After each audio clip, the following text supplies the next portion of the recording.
Bom, pessoal, beleza? Agora o nosso terceiro vídeo, né, sobre as questões aí do Enem que eu preparei para vocês. Na verdade, eu fiz uma seleção, né, das questões de biologia que caíram em provas anteriores do Enem para a gente discutir aqui, ok?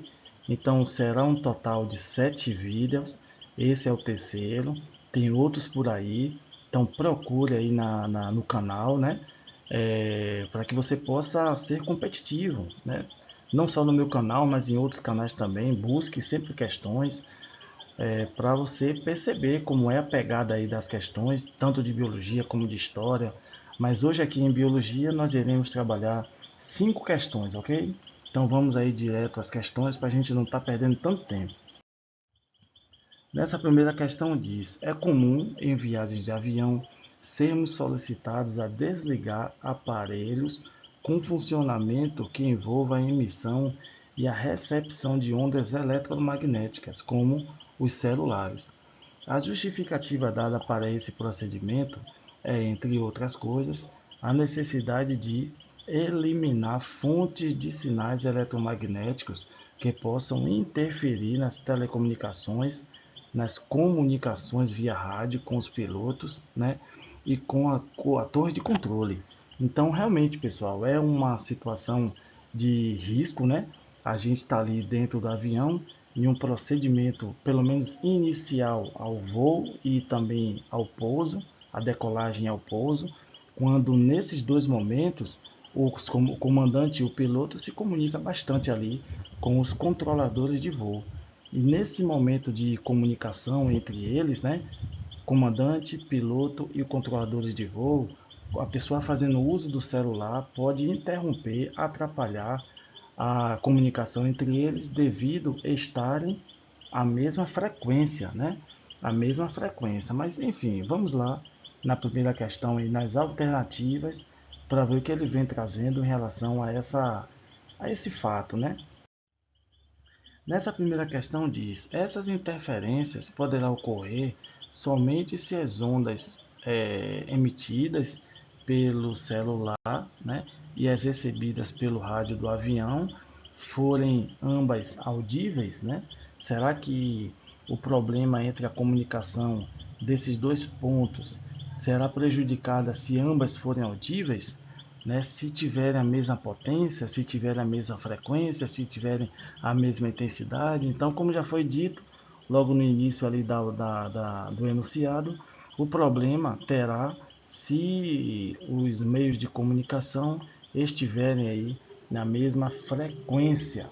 Aí causará ruído e a comunicação entre eles será prejudicada, ok? Vamos à segunda questão.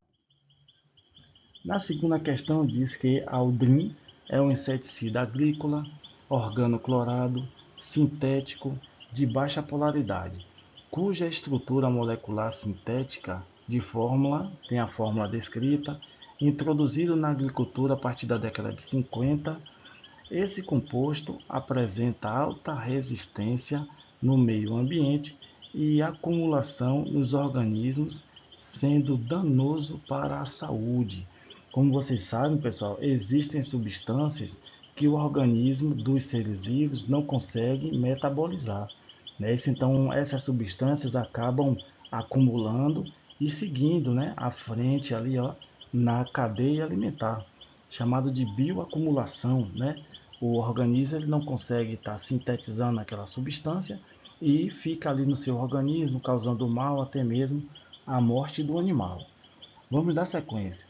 Um pesquisador colocou fluidos biológicos de indivíduos de uma população, né, contaminada por esse inseticida agrícola. Ele analisou amostras de saliva, sangue, lágrimas, urina, leite com a presença dessa substância. Vamos dar sequência. Então, a saliva, por consequência da atividade enzimática, então ele quer saber aqui, pessoal, nessa questão, em qual dessas subsecreções humanas, como saliva, sangue, lágrima, o leite, a urina, poderá ser encontrada em maior escala a presença desse agrotóxico. Então, a resposta correta, pessoal, essa aqui, essa questão, ela é, ela acredita que a pessoa que acertou, se não foi no chute, foi em função de leitura de material extra, né? Material complementar. Então sempre busque ali fontes como o UOL, Ciência Hoje, algumas fontes que podem te trazer resultado de pesquisas, como Fiocruz também, né? Então a resposta é a letra E, porque essas informações geralmente não estão em livros de biologia, estão mais em recursos técnicos científicos, né, de pesquisa. Então, o local onde foi possível encontrar a maior quantidade aí desse agrotóxico foi no leite, por conta de possuir um alto teor de gordura. Vamos à próxima. Bom, pessoal, beleza? Nós estamos aqui de frente a uma questão que, diga-se de passagem, é uma situação bastante importante, né? Quando a gente fala em reutilização de materiais recicláveis, é uma estratégia importante para garantir qualidade ao meio ambiente.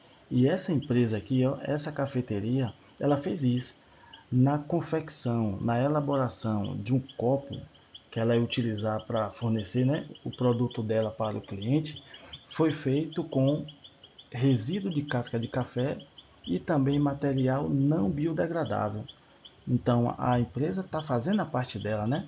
Utilizando materiais recicláveis, utilizando resíduos que poderiam ir para o lixão, ir para o meio ambiente, poluir o rio, poluir o solo, e está ali reaproveitando, está ali produzindo material fruto de, né, algo que poderia estar aí no meio ambiente e degradando e poluindo e, né, impactando. Então, o material desse copo oferece também o conforto de não esquentar na parte externa. Então ele fez esse copo, e esse copo ele tem uma certa semelhança com um copo de cerâmica, porque quando a gente coloca o café no copo de cerâmica, a gente tem um líquido ali quente, né, dentro do copo, e a gente não sente essa temperatura para o meio externo, quando a gente pega na alça da xícara, ou até mesmo no corpo da xícara de cerâmica. Então esse material bom, que foi utilizado com materiais recicláveis, né? E bom também que existe essa possibilidade da gente pegar no corpo do café e não sentir aquela temperatura tão alta como se fosse em um copo plástico descartável, né? Então, em função disso, vamos às alternativas. Aí ele diz lá, pessoal, quais duas vantagens esse copo apresenta em comparação com um copo descartável. E aí, nós temos então um copo que ele tem aí suas vantagens, né? Que eu já trouxe para vocês. E o copo descartável a gente sabe que não tem vantagem quase nenhuma. Porque até mesmo para a gente pegar o copo descartável, para encher um pouco de café, colocar um pouco de café e fazer uso, consumo, a gente tem uma certa dificuldade, né? De pegar naquele copo, no copo descartável. Se não pegar bem na borda ali, é difícil a gente tomar. Tem que encher colocar o café ali até pela metade ou até menos da metade para você poder segurar com tranquilidade. Mas vamos lá, ele quer lá que a gente marque a alternativa que indique duas vantagens que esse copo apresenta em comparação ao copo descartável. Então, ter durabilidade de uma cerâmica, na questão não disse isso. Né? Na questão ele diz que apresenta certas características do copo de cerâmica, mas não a durabilidade de um copo de cerâmica. Né? A letra B, ser tão durável quanto uma cerâmica, do mesmo jeito.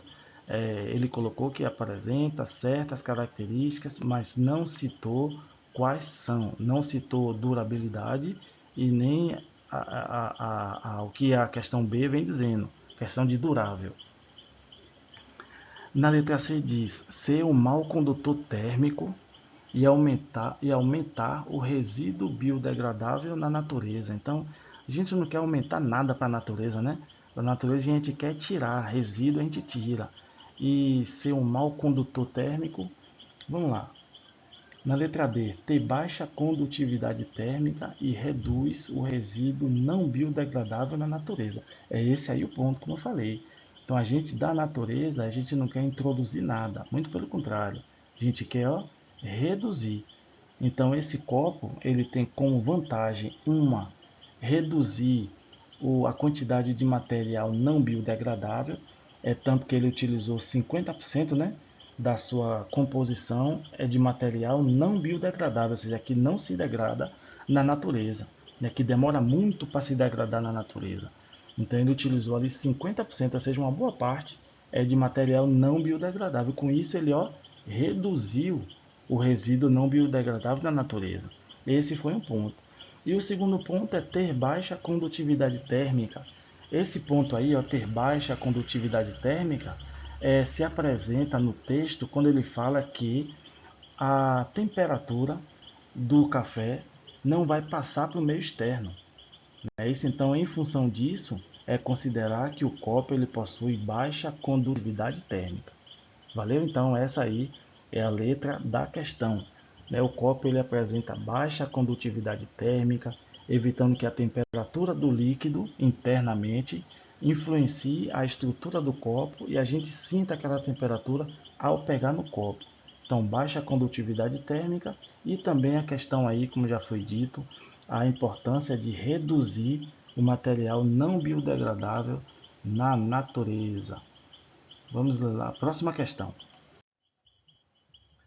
A quarta questão diz: consumo exagerado de refrigerante é preocupante, pois contribui para o aumento de casos de obesidade, diabetes, né? Considere dois refrigerantes enlatados, um comum, esse o tradicional, né?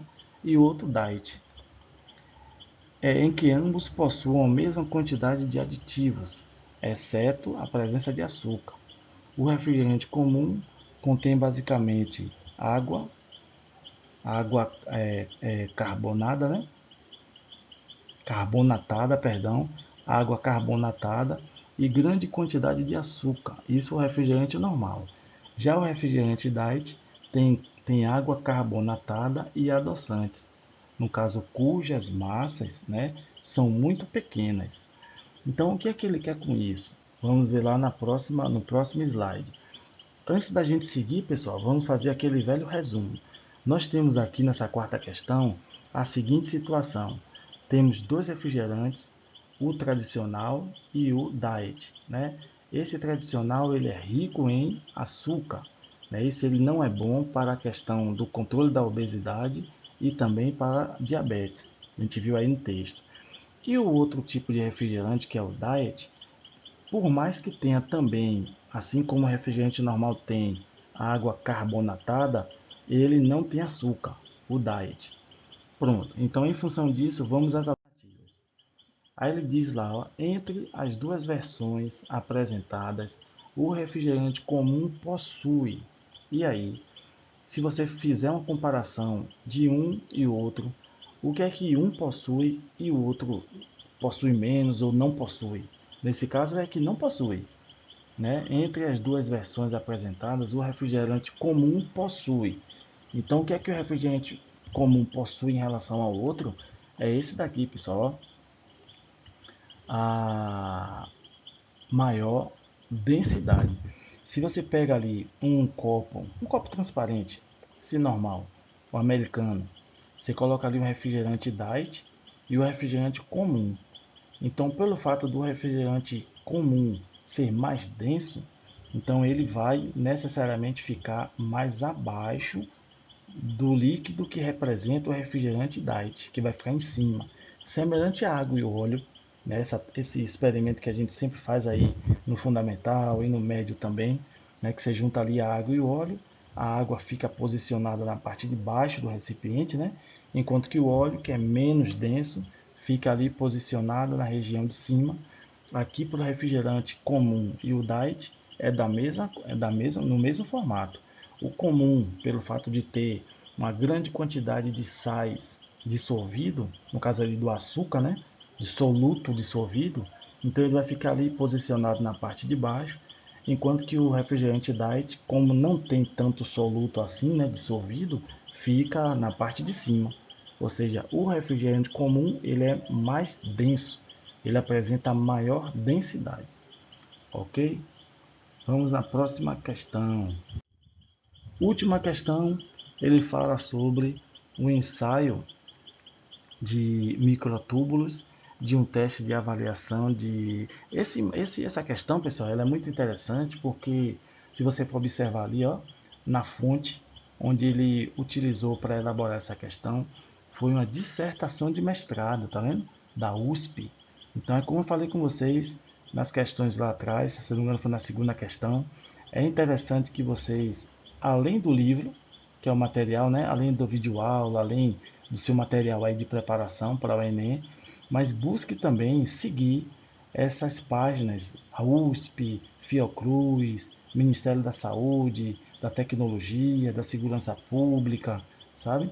Porque a BIM, da ONU, porque esses órgãos, eles fornecem resultado de experimentos, fornecem resultado de dados estatísticos, né? E como vocês observam nas questões, o Enem ele usa muito, né, informações técnicas, científicas que essas fontes de pesquisas trazem, apresentam. Então, nesse caso daí, é uma dissertação de mestrado, onde o aluno ele buscou entender qual, quais são os componentes que promovem a formação dos micronúcleos. Então, a alternativa correta, pessoal, que tem relação com os micronúcleos, já que ele disse até na próxima questão, ó, que são provenientes do fuso mitótico durante a divisão celular. Ele falou lá em cima que era uma experiência, formação de microtúbulos e tudo mais, só que ele acabou dando a questão na parte final. Então ele colocou que esses microtúbulos são fragmentos de DNA encapsulados, provenientes, pronto, ele deu a questão aí, provenientes do fuso mitótico durante a divisão celular. Então, dessas alternativas, quem é que participa do fuso mitótico durante a divisão celular? São os nucleolos? Não. O nucleolo não participa do fuso mitótico no processo aí da intérfase nem da divisão. O lisossomo, muito menos. O lisossomo não atua ali nessa fase da divisão celular. Lisossomos, a galera que está com a mente fresca aí, faz parte atua, né? Atua na digestão celular. Lisossomos. Ribossomos, síntese de proteína, não tem nada a ver com aquilo lá em cima. Mitocôndrias, produção de energia, também não tem nada a ver com aquilo ali em cima. Então, o que ficou aí, se for, a gente for por eliminação, cromossomo. Então, os cromossomos, junto com os centríolos, participam do processo aí da divisão celular, da formação do fuso mitótico. Beleza? Os cromossomos e os centríolos. Ok? Então, a resposta aí desta quinta questão é a letra E. Bom, pessoal, então chegamos ao fim de mais um vídeo. O vídeo número 3 está aí ok, né? Foram 5 questões até o vídeo 4, beleza? Já estou aí providenciando já o vídeo 4. E enquanto isso, peço que você dê um joinha, valeu? Peço que você se inscreva no canal, para que a gente continue nesse projeto aí muito bom, valeu? Que ajuda aí o estudante a se preparar, ok? Forte abraço e até o vídeo 4.